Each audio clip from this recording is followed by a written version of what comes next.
Hi friends, இன்றைக்கி கோலத்தை பார்க்கலாம். ஒரு சின்ன ரவுண்டில் 8 டாட்ஸ் வச்சு பெட்டல்ஸ் போட்டிருக்கேன். அதுக்கு ஆரஞ்சு கலர் சூஸ் பண்ணியிருக்கேன். ஆரஞ்சில் எல்லோ ஷேடிங் கொடுத்தா எப்போவுமே ரொம்ப எஃபெக்டிவாக இருக்கும். நெக்ஸ்ட்டு ஒரு கேப் விட்டு அவுட்லைன் பெட்டல்ஸ் போட்டிருக்கேன். அதுக்கு பிங்க் கலர் சூஸ் பண்ணி போட்டிருக்கேன்.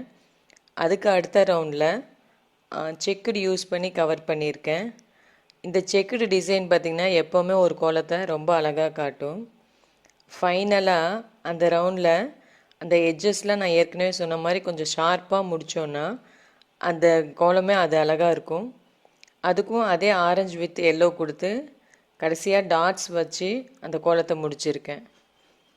காலையில் எழுந்த உடனே வாசப்பெருக்கி குனிஞ்சு கோலம் போடுறது ஒரு நல்ல எக்ஸசைஸ் தான். அதனால்தான் பெரியவங்க அதை வழக்கமாக வச்சுருக்காங்க. அதை செய்யும்போது நம்மளுக்கு அடுத்த வேலைகள்லாம் ரொம்ப ஈஸியாக முடியும்.